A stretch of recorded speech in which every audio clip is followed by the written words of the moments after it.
Hey guys, I am Robin back again with a new story known as दीवार में आला घर में साला। ये कहावत मैंने नहीं बनाई है, ये कहावत तो बरसों से चली आ रही है कि दीवार में आला और घर में साला दोनों ही दिक्कत देते हैं। तो जहाँ मैं रह रहा हूँ इस समय, मेरे घर से जुड़ा घर था। वहाँ पर सुनते हैं एक जूता व्यापारी रहता था, वो यंग लड़का था बिल्कुल। तो उसका जूते का व्यापार शुरुआत में तो चल नहीं रहा था, उसके बाद उसका व्यापार खूब बहुत अच्छा चलने लग गया। जब उसका व्यापार बहुत अच्छा चलने लग गया तो उसने सोचा मैं शादी करूं, क्योंकि उसकी एज भी हो रही थी। तो उसके माँ बाप ने उसको राय दी कि बेटा शादी कर ले। तो उसने शादी करी। जब शादी करी तो उसकी बीवी भी काफ़ी सुंदर थी। जब वो आई तो इस घर में केवल मियाँ बीवी रहते थे।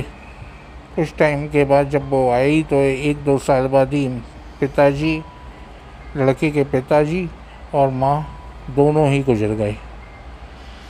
तो अब वो लड़का बिल्कुल ही अकेला पड़ गया और अपनी बीवी की राय लेने लग गया हर चीज़ में। तो उसका पहले तो व्यापार बहुत अच्छा चल रहा था, फिर एकदम से उसका व्यापार धीमा पड़ गया, उतना ज़्यादा नहीं चलने लग गया। तो साले साहब आते ही रहते थे अपने बहन से मिलने। तो साले साहब ने राय दी कि एक काम करिए जीजा जी, एक दीवार में एक ईंट निकाल लीजिए और ईंट निकालने के बाद उसमें अगरबत्ती लगा दिया कीजिए, तो उससे आपके व्यापार में फ़ायदा होएगा, आपका जूते का व्यापार पहले जैसा ही चलने लग जाएगा। तो जीजा जी ने कहा अपनी पत्नी से कि जो साले साहब बोल रहे हैं वो आप कर लो। तो साहब जीजा जी ने फिर एक मज़दूर बुलाया और दीवार में एक ईंट निकलवा दी और वहाँ पे अगरबत्ती लगाना चालू कर दी। अब कुछ दिन बीते, करीब 6 महीने बीत गए। 6 महीने के बाद जीजा जी का व्यापार खूब अच्छा चलने लग गया। अब जब चलने लग गया तो जीजा जी बड़े खुश कि साले साहब ने तो बहुत अच्छी राय दी और साले साहब की राय से ही आज मेरा व्यापार काफ़ी अच्छा चलने लग गया। अब तो जब भी साले साहब आएँ तो बहुत अच्छा स्वागत हो। और अपनी पत्नी से साले साहब की वो हमेशा तारीफ़ करते रहते थे। अब क्या हुआ कि जब और दिन बीते, व्यापार उनका बहुत अच्छा चल ही रहा था, तो तो जीजा जी ने उस आले पे ध्यान देना छोड़ दिया। जो ईंट निकाल के उनने आला बनाया था उस पे ध्यान देना जीजा जी ने छोड़ दिया। अब अगरबत्ती वगैरह लगाना सब बंद कर दिया उनने धीरे धीरे। कुछ समय और बीता, 6 महीने व्यापार बहुत अच्छा चल रहा था उनका, एकदम से डाउनफॉल आ गया व्यापार में, व्यापार गिरने लग गया। साले साहब ने फिर से राय दी, क्या जीजा जी आप अगरबत्ती लगाते हैं और पूजा करते हैं उस आली की? जीजा जी ने कहा नहीं साहब, हम तो नहीं करते। अब तो साले साहब ने जीजा जी को डांटा और कहा कि आप पूजा किया करिए, या आप बड़ी गलती कर रहे हैं, आप पूजा नहीं कर रहे हैं। तो जीजा जी ने फिर से पूजा करना चालू कर दी। अब जब भी व्यापार पे जाएं तो पूजा करती हो जाएं आले की। साहब व्यापार थोड़ा चले थोड़ा बंद होए, थोड़ा चले थोड़ा बंद होए, यही चलता रहा।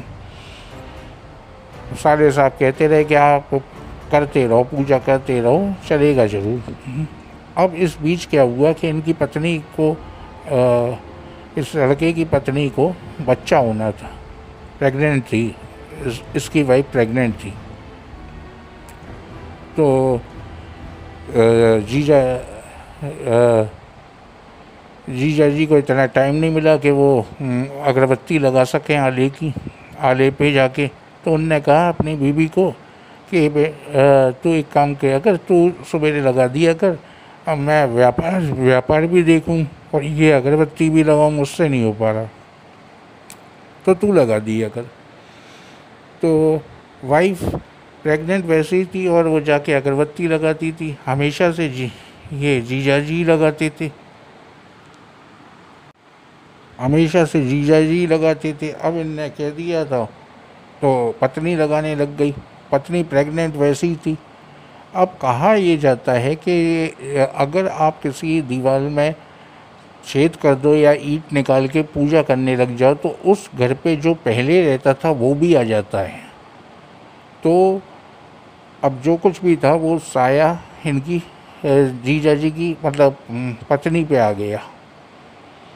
अब तो ये था कि आलम रात हुए 12 बजे तो वो औरत उठ के बैठ जाए और उस आले के सामने आके रात में खड़ी हो जाए। जब आले के सामने खड़ी हो जाए तो इनकी जब आँख खुले तो ये देखें कि पत्नी वहाँ पे खड़ी हुई कुछ पूजा कर रही है। अब तो जीजा जी ने लेके इन साले साहब को फ़ोन किया कि ये पत्नी ऐसा ऐसा कर रही है। तो साले साहब ने कहा हो सकता है ऐसी नींद में चलती हो पहुंच गई हो, या मैं कल और आके देखूंगा और दीदी से बात करूंगा इस विषय में। वो आया दूसरे दिन, साले साहब आए, साले साहब ने दीदी से बात करी कि दीदी यहाँ पर रात में चल के क्यों गई थी। अब दीदी को कुछ याद हो तब तो दीदी ने कहा मेरे को तो याद भी नहीं है। और ऐसे ही साहब काफ़ी दिनों चलता रहा। ये रात में पहुंच जाती आले के पास और आले के पास जाके खड़ी हो जाती और इनकी आवाज़ भारी हो जाती जैसे कोई भूत प्रेत इनके ऊपर आ गया है। अब व्यापार जैसा था वैसा ही था, पर उसमें कोई उन्नति नहीं हो रही थी। अब व्यापार में ये नहीं था कि वो बहुत ज़्यादा तेज़ चल रहा हो, अच्छा पैसा आ रहा हो, ऐसा कुछ नहीं था। अब प्रेगनेंसी का पीरियड नज़दीक था। जो साया था वो इनकी वाइफ के ऊपर हैवी होता जा रहा था। अब तो ये रात के 12 बजे चिंगाड़ने लग जाए कि इनको दर्द हो रहा है, ये हो रहा है, वो हो रहा है।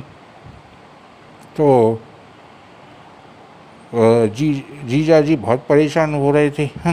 वो साले साहब को फ़ोन करते थे दिन रात, यही कहते थे कि भाई वो दीदी बहुत परेशान हो रही हैं, तुम्हारी क्या कहानी है। तो साले साहब कहते थे कुछ नहीं है, कुछ नहीं है, ऐसा कह देते थे। और जीजा जी खुद तो अगरबत्ती लगाते नहीं थे, अपनी वाइफ से ही कहते थे कि अगरबत्ती लगाओ। तो जो साया था वो पूरी तरीके से हैवी हो गया था इनकी वाइफ के ऊपर। अब जब एक दिन बहुत भीषण दर्द हुआ तो ले गए साहब हॉस्पिटल में, हॉस्पिटलाइज करवाया। बच्चा होने को हुआ तो बच्चा तो देखते हैं, जब बच्चा हुआ तो वो बिल्कुल जेट ब्लैक जैसे राक्षस टाइप का बच्चा था वो, जिसके 2 हाथ थे और बिल्कुल काला जेट ब्लैक और मरा पैदा हुआ। ये देख के तो जीजा जी घबरा गए और साले साहब भी घबरा गए। जो साले साहब ने इन्हें राय दी थी वो भी घबरा गए। और जो दीदी थी वो उस बच्चे के गम में ही पगला सी गई।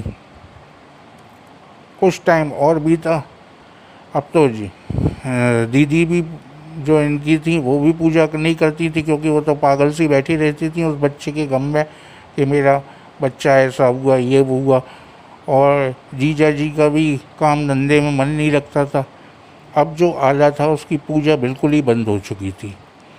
जब पूजा बंद हो चुकी थी तो आधी रात में इन जीजा जी को सपना आता था कि मेरे को भूख लगी है, क्योंकि ये लोग क्या करते थे, अगरबत्ती लगाते थे और वहाँ पे खाने का निवाला ज़रूर रखते थे। वहाँ पे जो कुछ भी इनके हाथ में होता था ये वहाँ पे रखे जाते थे।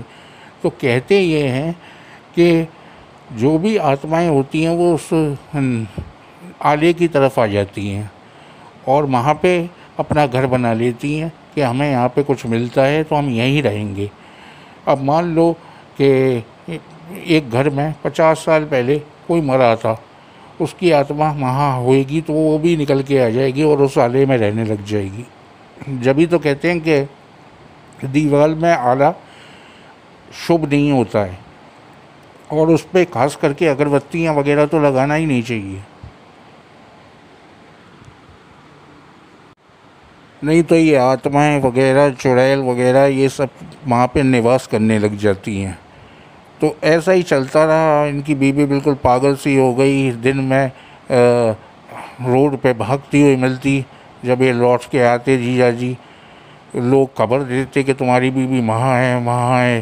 कुछ टाइम ऐसे ही चलता रहा और इनकी बीवी की डेथ हो गई। बीवी की डेथ हो गई तो जीजा जी भी पागल पागल की कगार पे आ गए।